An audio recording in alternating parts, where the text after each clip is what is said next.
Good evening and welcome to GAC TV News. I'm Sam Hemrick. And I'm Katie Asfeld. Thanks for joining us this evening. Last week, the Student Senate Elections Committee announced Tasha Ostendorf and Josh Sandy as our new Student Senate co-presidents. Here's GAC TV reporter Ava Getford with more.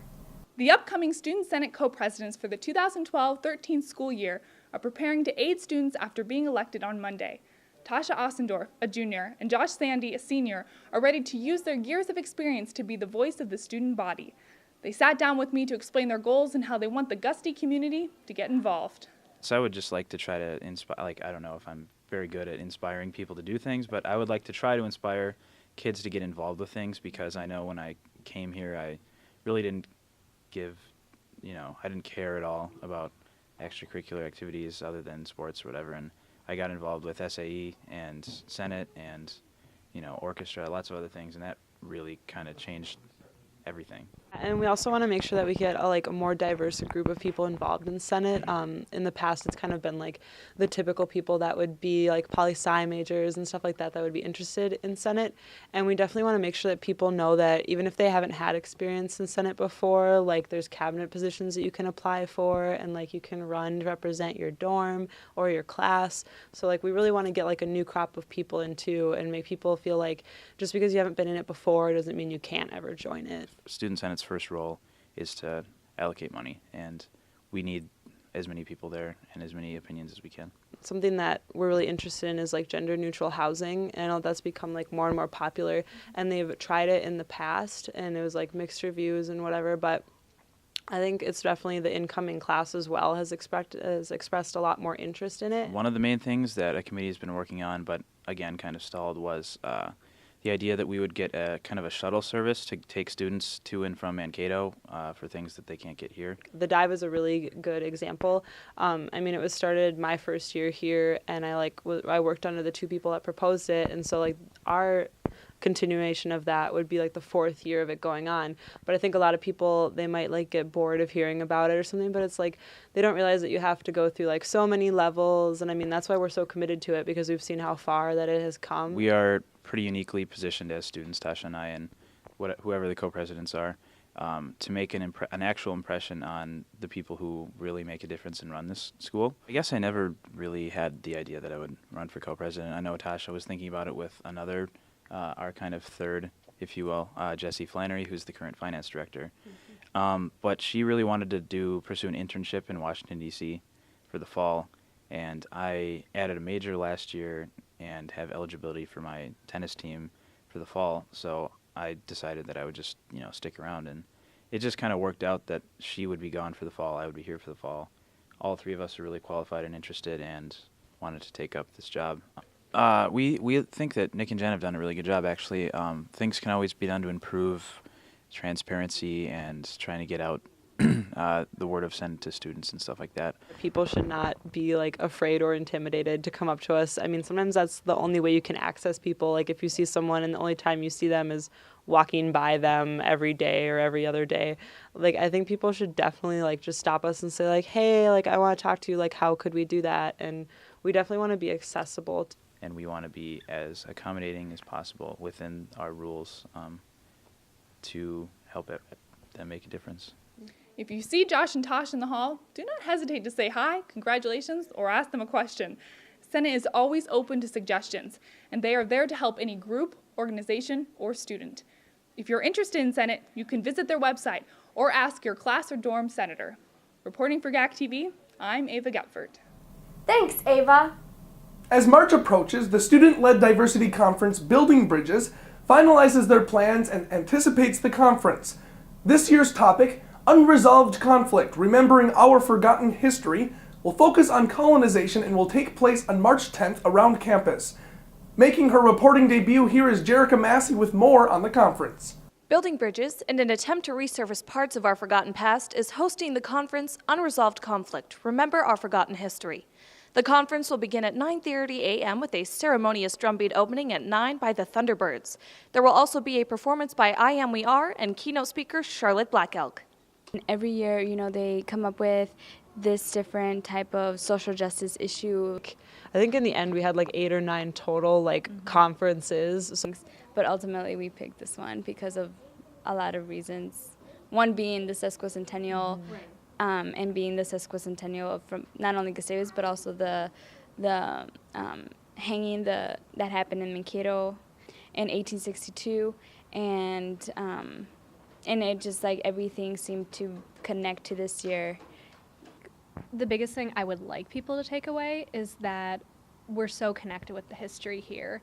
Even though not all of us live in Minnesota, by going to a school in this area, we're so connected. The lands that we walk on, that we live on, once belonged to other people. So many things about this state came from Native Americans. I've read a little bit about her and her legal career, as well as her connection to the Pine Ridge Reservation, and the work that she did that she makes sure that we understand was not about the treaties for the Black Hills, but more so about reclaiming the land that was rightfully the land of her people. It's going to be March 10th, starting at 9 a.m. with registration and the opening I Am We Are performance. And it'll go all day. We'll have a keynote speaker, then we'll have a highlighted workshop, and then we'll have other workshop speakers. So each of them will focus on a different aspect about American Indian history. One's going to look at the American Indian movement, another is going to focus on the 1812 war. So it's going to be really fascinating, and I'm sure everyone will find something they like and want to learn more about. we really hope that people will kind of start to realize that just because you go through like public school, most people, and like go through history class and everything like that, like there's still so much that you will miss if you aren't paying attention and like taking charge of your own education and what you know about issues. And also it's so like close to home. So I mean, like Minnesota is a really huge place for American Indian communities, and yet there's so many people who like live their whole life in the state but have no idea who their neighbors are. So that's like another thing that we are really focused on.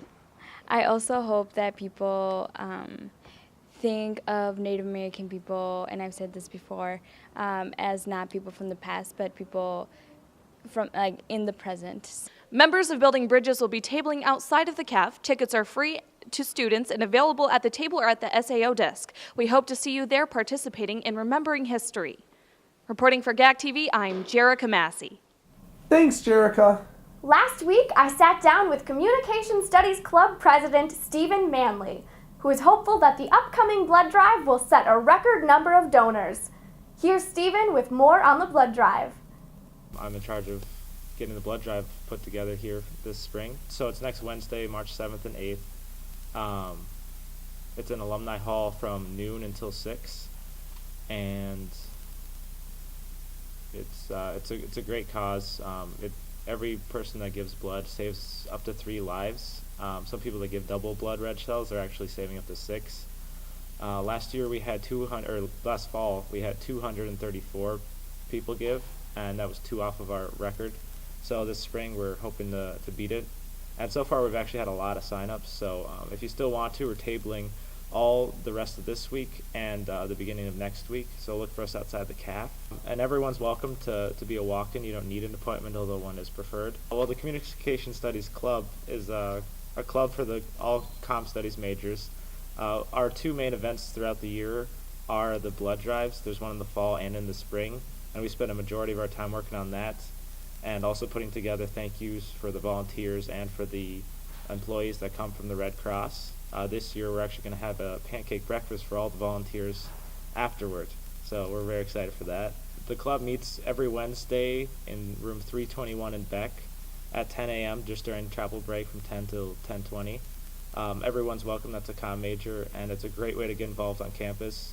I got involved when I was a junior, and I was really glad I did because I wasn't in much and I needed to add things to my resume.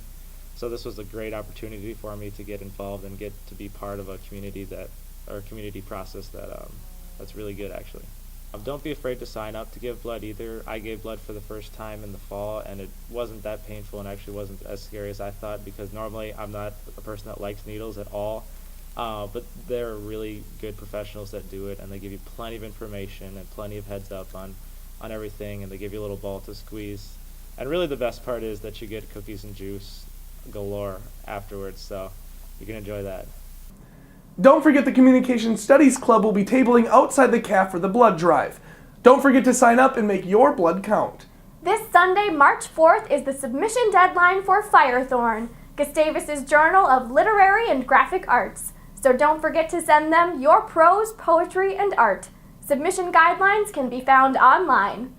That's all we have for you this weekend. We leave you with this weekend's campus movie. And from all of us here at GAC TV News, I'm Katie Asfeld. And I'm Sam Hemrick. Keep it classy, Gustavus. We're gonna do this.